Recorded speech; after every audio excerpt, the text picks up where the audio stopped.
Hey guys, I'm Pixel Dan, and this is a review of the ThunderCats 8-inch classic Lion-O from Bandai. Now, I've already taken a look at the San Diego Comic-Con exclusive version of this exact same figure, and many of you have asked me if I ever plan to review the standard version. So here I am, checking out the standard release of this figure per your request. So let's jump right in and check him out.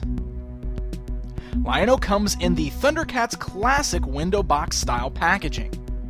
The newer releases of these figures actually include the figure's name across the window, which was something that was not included on the earlier releases of these 8-inch figures. The box features some really cool artwork of Lion-O, and the back of the box gives us a look at other offerings from Bandai's various ThunderCats toy lines.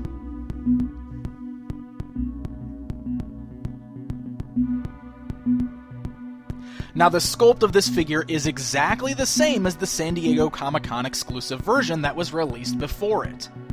The difference here is completely in the paint job.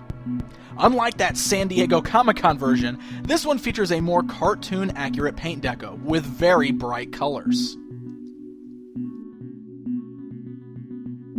Alright, so you guys already know how I feel about the San Diego Comic-Con exclusive version of this same Lion-O figure. There were a lot of things that really bugged me about it. I wasn't too thrilled with it, but I finally went ahead and picked up the standard release of Lion-O just so I can compare and have a regular version of Lion-O in my collection. So let's take a look at him in comparison to what we already pointed out with the San Diego Comic-Con version.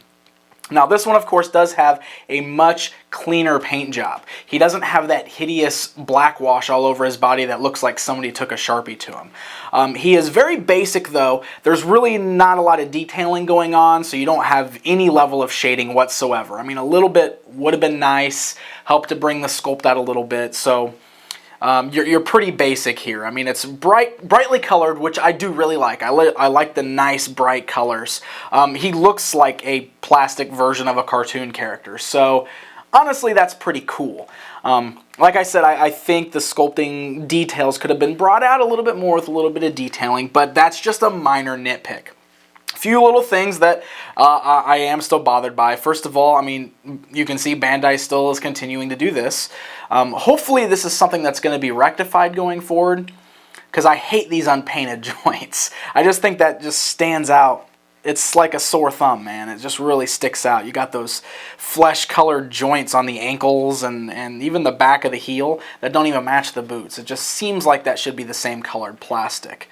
But I have pointed that out in every one of my ThunderCats videos, so that's nothing new. I just wanted to let you know that still bothers me. Otherwise, he seems pretty good all the way around. Only a minor imperfection on the side. He's got a little bit of glue spots, and his armor seems to be separating a little bit, or his torso piece, but it's really not too noticeable. It's under the arm. It doesn't feel like it's going to fall off or anything, so he seems fine.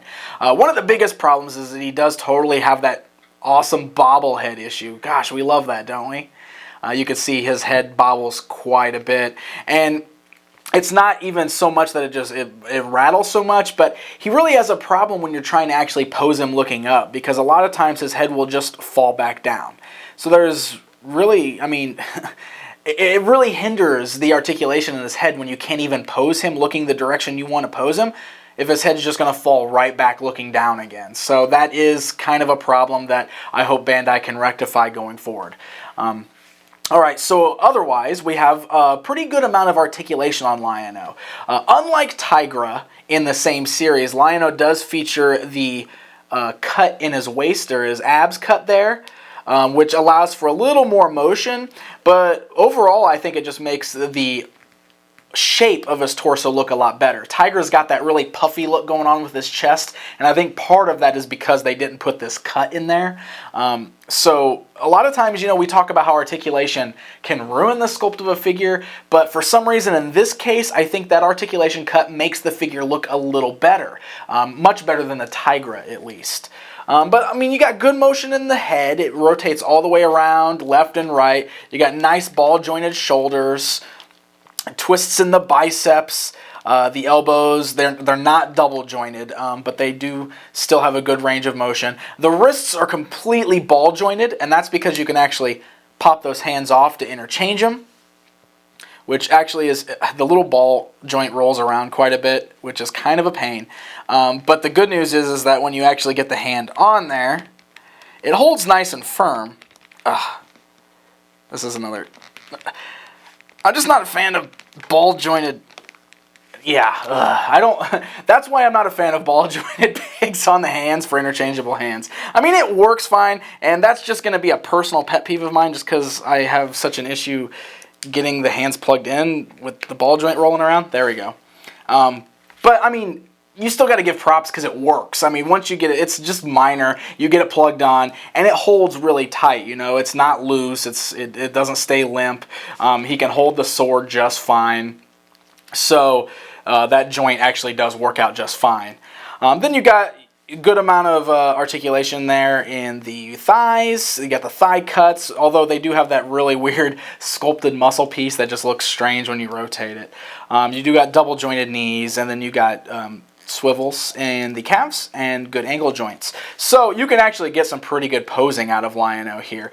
Overall, I mean, I really do think the look of this figure is a lot better. The paint job alone is 1,000 times better than that San Diego version, and I do like a lot of the articulation. So I think Bandai's got a good thing going here. There's minor improvements that they need to make these things better. There's a lot better that could be done. I mean, you're almost there, Bandai. Let's see what you can do.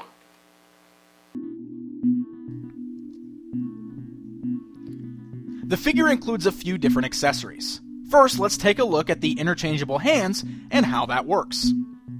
Lion-O features small ball joints at the wrist that various hands can plug onto. For his right hand, you have the choice of displaying him with an open hand, or a more closed hand that is designed for holding the Sword of Omens. For his left hand, you have the option of displaying a normal hand, or the clawed gauntlet. The gauntlet has a socket inside so that it plugs right onto the ball joint just like the other hands do. I actually have a lot less difficulty putting this on the figure than the other hands, but probably just because it's larger and it's a little easier to hold on to for good leverage.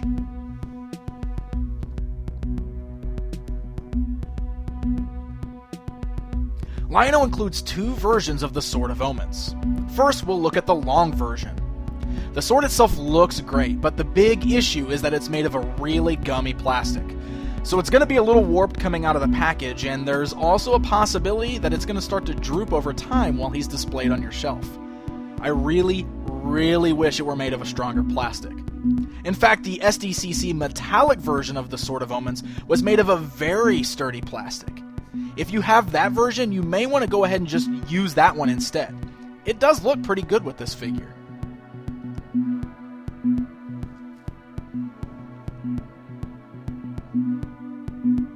Lion-O also includes the small version of the Sword of Omens. This one actually features the Sight Beyond Sight eye on it. I kind of wish Bandai would have put the ThunderCats logo on one side and the eye on the other, so that way you can display him holding it whichever way you wish. Because technically when he's using Sight Beyond Sight, shouldn't the handle be pointed upwards? Oh well, that's just a minor nitpick, and I am glad that the short version was included. What's really cool is that the gauntlet has a spot where you can actually sheathe the small sword on his arm. Then, if you want to, there's also a small blue holster piece included that plugs into the gauntlet and then snaps to Lion-O's hip, so you can actually holster both the gauntlet and the short sword at his side. That's definitely a neat little touch.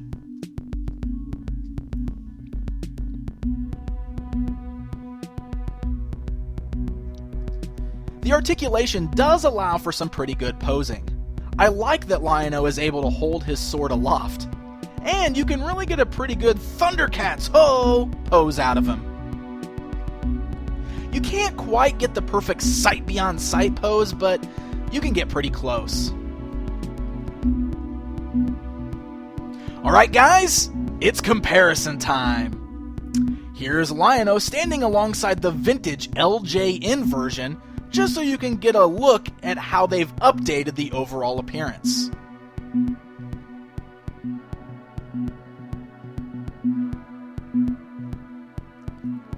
And here he is standing alongside the San Diego Comic-Con version of this same figure, with that really, really bad paint job.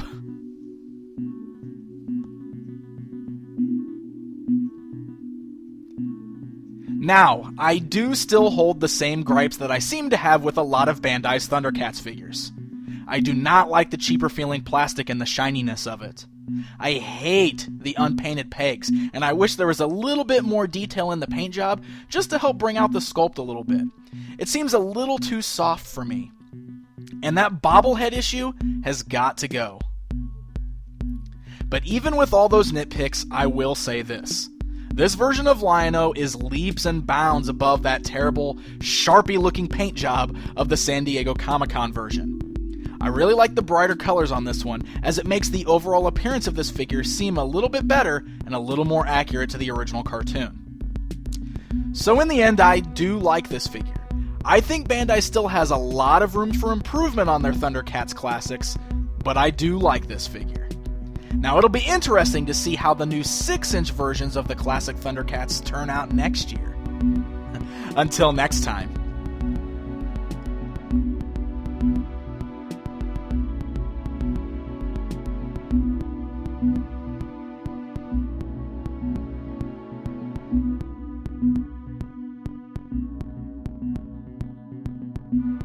Thank you.